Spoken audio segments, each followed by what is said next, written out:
As it relates to the game, I thought our crowd did an unbelievable job. They did a great job of getting here, supporting us, being in the game. I thought the energy, they were behind us completely, even during the down times when we couldn't, just quite get over the hump. And I was, impressed with that.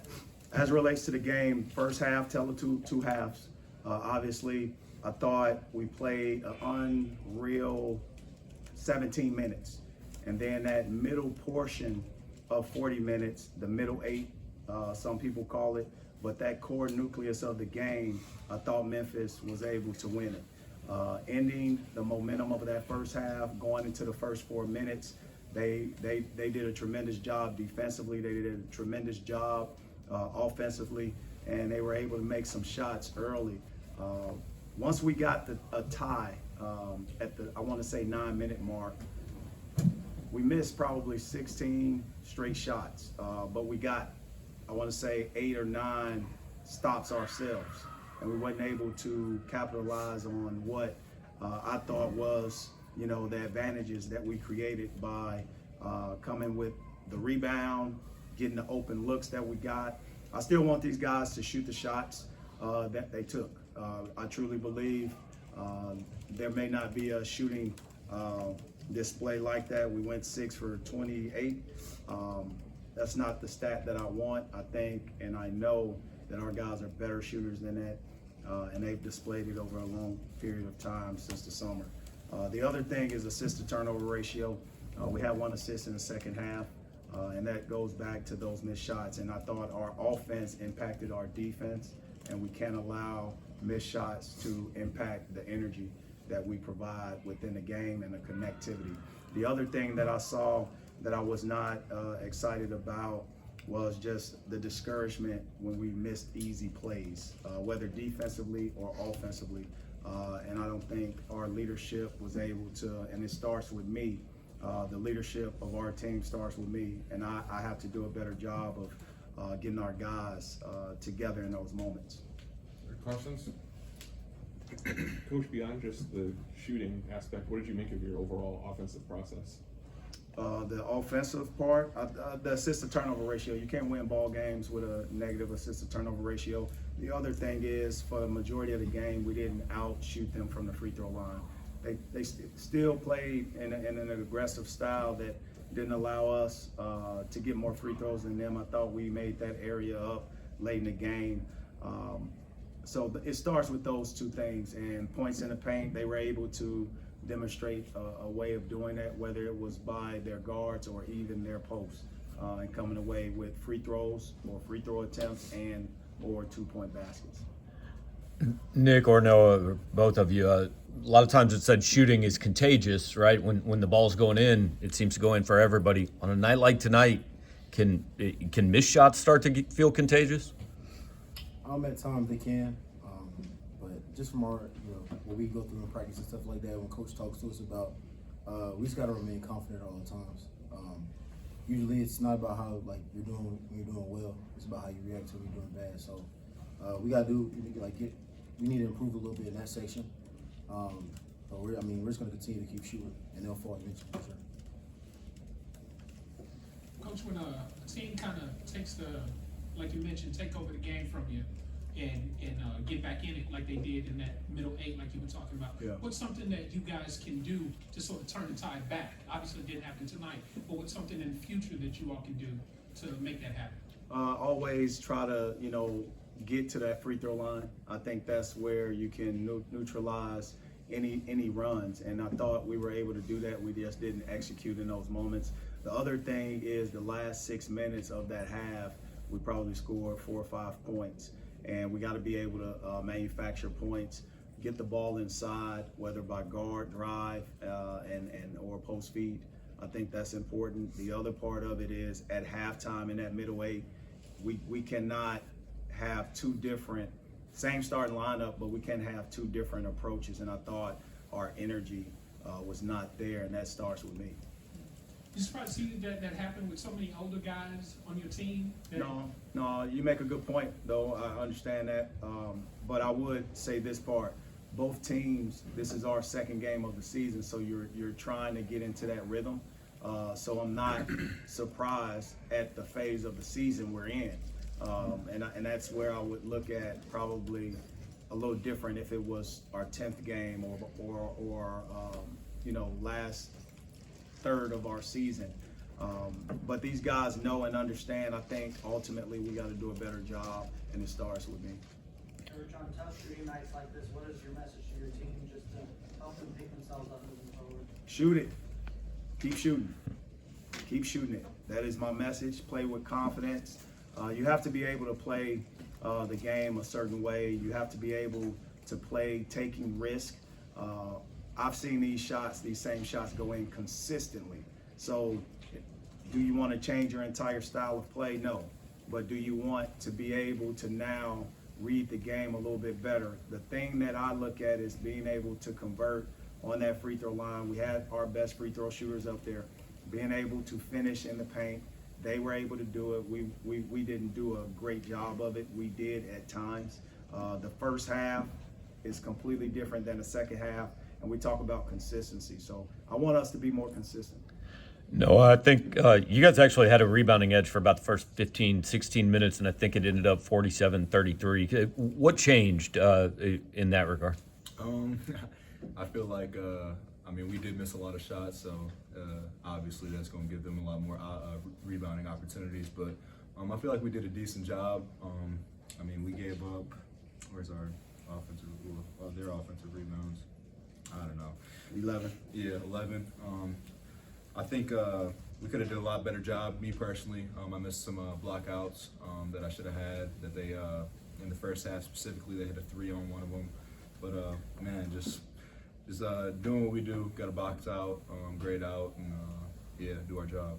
The one thing I would say is this: we made 5 field goals in the second half, and we made 10 free throws. That's 15 opportunities to see that ball go through the net. If you look at their stat, they had 16 made field goals with 7 made free throws. We have to make sure that if that happens, our energy, our connectivity, our overall presence cannot be impacted by that. Because ultimately what it says is we could have made that decision to recover from our mistakes faster, but we didn't. And that gave our opponent an opportunity to take advantage. And that was the tale of the game, from transition baskets to otherwise. I credit Memphis. They had an unbelievable game plan in that second half. I thought we stifled them in the first, and it was just 2 different teams. They wasn't the same team that they were in the first half, and we wasn't the same team that we were in the first half. Dennis, kind of on a similar note, Coach Stansbury just said that he put a smaller lineup out there in the second half to kind of combat some of the things we were doing offensively. Just how did you see that kind of impact the flow of the game? I thought they took care of the basketball. They were able to get into the lane. They were able to make threes on occasions, but it was sometimes second chance points. For us, I got to look at the film a little bit in more detail to figure it out. But I think they ultimately, yes, they went smaller, but they still played their guys in different spurts, and that's where you got to look at it. They didn't always go small. They probably went with a 2-guard. Caleb Mills ended up playing a lot more, and therefore they had a 2-point guard lineup, but we had the same. We just got to watch that. I got to watch the film and see where we can get better at. Coach, tell us about Shawnee's performance. Had a really good second half, and what do you think changed for him in the second half that kind of slowed down? Yeah, he had an outstanding. Shawnee's played an outstanding game in that first half. And I thought we were able to get him certain looks, whether it was one more pass or the extra look in spacing. I thought our spacing struggled, but the one stat that you have to look at is 1 assist and a half. You're not gonna win any ball games with 1 assist and a half, whether it's the first half or the second half. You're not gonna put yourself in a position. What does that mean? Our shooting percentage went down tremendously, and when you shoot the ball with 19%, in the second half, that's what took place. I thought we, mentally fatigued a little bit through our mistakes, and we got to just be able to be more encouraged during those moments and get through that adversity. With 13 players on the floor, what do you make of what you're able to do rotation-wise? Rotation-wise, I thought some guys was playing so hard that they asked to take themselves out, and that's what I encourage. What I looked at was our young guys from Ant Robinson to Jordan Butler, and then Trent Pierce. I thought those guys provided good energy.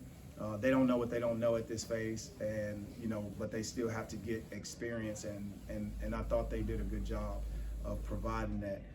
The one thing that I do look at is Aiden Shaw, 16 minutes, 3 rebounds, which is completely different than what he did last game, rebounding the ball.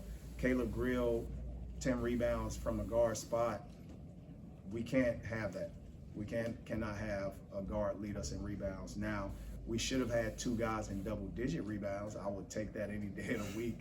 But I think we got to get better in terms of having Noah Carter, Aiden Shaw leading us in rebounds. But the rotation, it allowed us to do some things, and I'm excited. And I'm excited to watch the film. I want to see where we are, and I'll come away with what needs to happen next. Anything else? I know last year it took until the Kansas game and kind of took a hit like that. But in game 2, what's the kind of response you're looking for to the team going forward?